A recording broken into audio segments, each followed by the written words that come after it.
Hi everyone, আজকে তোমাদের সাথে একটা traditional makeup hair style full details share করব। সো প্রথমেই আমার আউটফিটের ডিটেলসটা শেয়ার করছি। খুবই গর্জিয়াস একটা কাতান শাড়ি পরেছি, খুবই সুন্দর একটা কালার আর গোল্ডেন কালারের কাজ।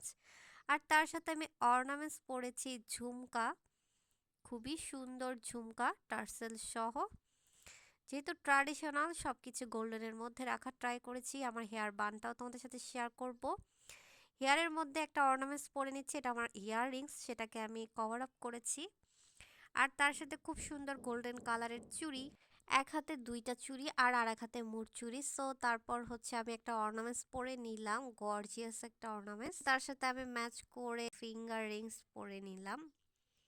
আমার ট্র্যাডিশনাল আউটফিটের সাথে আমি ট্র্যাডিশনাল অর্নামেন্টস পরে নিলাম। অ্যান্ড এখন চলে যাব আমার আই মেকআপে। মেকআপটা কিন্তু খুব ইজি, তোমরা জাস্ট ফলো করলে বুঝতে পারবা। একটা ট্রানজিশন শেড দিয়ে আমি শুধু জাস্ট ব্লেন্ড করতেছি। তারপর হচ্ছে একটা কফি কালার দিচ্ছি আমার আই লিডের মধ্যে হালকা করে, সেম ভাবে দুই চোখেই দিয়ে নিচ্ছি। তারপর হচ্ছে এটাকে আরেকটু হাইলাইট করার জন্য একটু ব্ল্যাক কালার শ্যাডো ইউজ করে নিচ্ছি। অ্যান্ড তারপর হচ্ছে আমি একদম সুন্দর করে ব্লেন্ড করব ব্রাশের সাহায্যে। Blend is most important part. So আমি হচ্ছে হাত দিয়ে আগে স্মাচ করে দেন হচ্ছে আমি ব্লেন্ডার ব্রাশ দিয়ে সুন্দর করে ব্রাশ করে নিব, ব্লেন্ড করে নিব। তারপর হচ্ছে আমি গোল্ডেন কালার একটা গ্লিটার লাইনার ইউজ করে নিচ্ছি। যেহেতু আমি আমার আইলিডে কোনো গ্লিটার ইউজ করব না, বাট একটু লাইট গ্লিটার পপিংয়ে রাখার জন্য আমি একটা গ্লিটার লাইনার ইউজ করে নিলাম। আমি কিন্তু আমার আইব্রোটাকে সেট আপ করি নাই, আমি এটার একটা রিজন আছে, পরে বলছি। এই তো একটু হাইলাইট করে নিলাম। তারপর হচ্ছে আমি নিচে কাজল দিয়ে নিব দুই চোখেই। আর হচ্ছে গিয়ে আমি আইব্রো সেট আপ করি না, এই কারণে অনেকেই আইব্রো সেট আপ করতে পারে না, বাট তাদের ধারণা আইব্রো সেট আপ ছাড়া আসলে মেকআপ অত সুন্দর হয় না। আমি সেই জন্যই একটু আইব্রোটা সেট আপ করি নাই ইচ্ছাকৃতভাবে, যে আইব্রো সেট আপ ছাড়াও আমরা গর্জিয়াস লুকটা কতটা হাইলাইট করতে পারি সেটাই। সো তোমরা অবশ্যই জানাবা আইব্রো আনপ্লাগ ছাড়া, সেট আপ ছাড়া কতটা হাইলাইট হয়েছে আমার এই মেকআপটা। আমি সুন্দর করে ময়শ্চারাইজার ইউজ করে নিলাম, বেস্ট ময়শ্চারাইজার। তারপর হচ্ছে আমি মিনিমাম মিক্স ম্যাচ একটা ফাউন্ডেশন ইউজ করে নিচ্ছি। বেস মেকআপের ক্ষেত্রে স্কিন কেয়ার এবং স্কিন প্রিপেয়ারিং বিষয়টা অনেক মোস্ট ইম্পর্টেন্ট, বিকজ অনেকের স্কিন ডাল থাকে, অনেকের স্কিন যেমনই থাকুক, বেস মেকআপের ক্ষেত্রে স্কিন কেয়ারটা অনেক ইম্পর্টেন্ট। ইভেন আপনার স্কিন ভালো রাখার জন্য skin care most important. That's why দুইটার জন্য স্কিন কেয়ারটা প্রত্যেকটা মানুষেরই জরুরি। সো আমি ফাউন্ডেশন দিয়ে কম্প্যাক্ট পাউডার দিয়ে আমার ফেসটাকে সুন্দর করে সেট আপ করে নিচ্ছি। আর দেখবেন তারপর হচ্ছে সেটিং স্প্রে দিয়ে আমি হচ্ছে আমার ফেস ফুল ফাউন্ডেশনটাকে লক করে রাখলাম। ব্লাশ হাইলাইটার দিয়ে নিচ্ছি। আমি খুবই মিনিমাম ফাউন্ডেশন ইউজ করেছি। ট্র্যাডিশনাল হলেও আমরা কিভাবে আমাদের লুকটাকে গর্জিয়াস করতে পারি সেটা ডিপেন্ড করে আপনার আর্টের উপরে। প্রত্যেকটা আর্টের উপরেই সব কিছু ডিপেন্ড করে। আমার শাড়ির কালারের সাথে ম্যাচ করে আমি একটা লিপস্টিক দিচ্ছি। লিপস্টিকটা ভিডিওতে খুবই ডার্ক লাগতেছিল, দ্যাটস ওয়াই পরবর্তীতে আমি লিপস্টিকটা চেঞ্জ করি। মানে দেখতে আমার কাছে অত ভালো লাগতেছিল না, বাট এটা ভিডিও ছাড়া এতটা লাইট না লিপস্টিকটা। সো পরে এটা একটু শুট টুট নিয়ে তারপর আমি আবার লিপস্টিকটা চেঞ্জ করলাম, যে আসলে দেখি এখন কেমন লাগতেছে। তো চেঞ্জ লিপস্টিকটাও ভালো ছিল।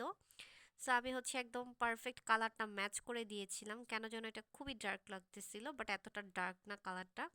সো এই তো আমার ফাইনাল লুক। আমার মেকআপ লুকটা তোমাদের কাছে কেমন লেগেছে? Base makeup, eye makeup, everything সব কিছু অবশ্যই লাইক কমেন্ট করে জানাবা কোন জিনিসটা বেশি ভাল লাগছে আমার। আচ্ছা, আমার নোজ পিনটাও কিন্তু আমি ম্যাচ করে একদম গোল্ডেন কালারের মধ্যে রেখেছি।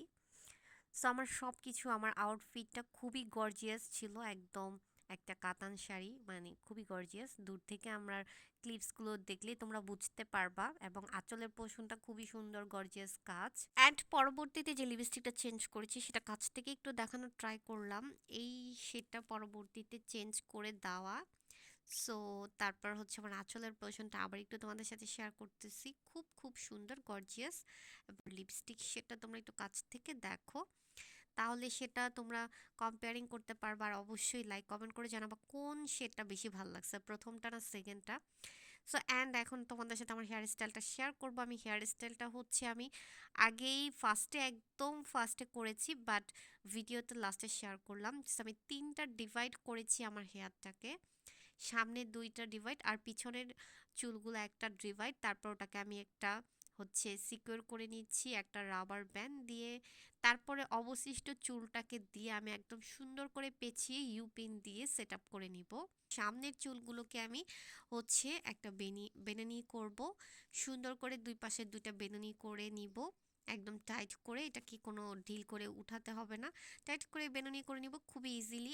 একদম তোমরা জাস্ট নোটিস করলে বুঝতে পারবা। তারপর হচ্ছে ক্রস করব, বেনুনি দুটাকে আমরা পিছনে ক্রস করে ইউপিনের সাহায্যে আগে আটকিয়ে নিব। তারপর হচ্ছে নিচের সেটআপটা আটকিয়ে নিব। প্রথমে উপরের সেটআপটা আটকাবো, তারপর হচ্ছে নিচের সেটআপটা আটকাবো। তোমরা জাস্ট দেখো এত ইজি একটা হেয়ার তোমরা ইজিলি ক্রিয়েট করতে পারবা যে কোনো শাড়ির সাথে। আর এই ট্র্যাডিশনাল লুকের সাথে এই হেয়ার স্টাইলটা তোমাদের কাছে কেমন লাগছে অবশ্যই লাইক কমেন্ট করে জানাবা। এই তো আমার হেয়ার স্টাইল, আর তার সাথে আমার ইয়াররিং দিয়ে আমি এটাকে একটু সেট আপ করে নিব। কাছ থেকে দেখানো ট্রাই করতেছি আমার হেয়ারটা কেমন লাগছে, অবশ্যই লাইক কমেন্ট করে জানাবা। এই তো আমার একটা ইয়াররিংস দিয়ে আমার হেয়ারটাকে একটু হাইলাইট করে নিলাম। সো তোমাদের কাছে ইজিলি হেয়ার স্টাইলটা কেমন লাগছে অবশ্যই লাইক কমেন্ট করে জানাবা। আমার সব কিছু তোমাদের কাছে কতটুকু পারফেক্ট লাগছে।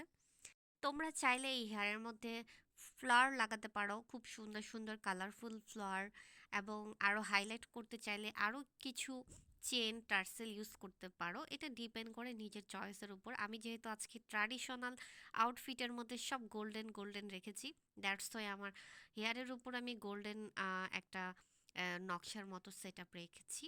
সো অল ওভার তোমাদের কাছে কতটুকু পারফেক্ট লেগেছে অবশ্যই লাইক কমেন্ট করে জানাবা।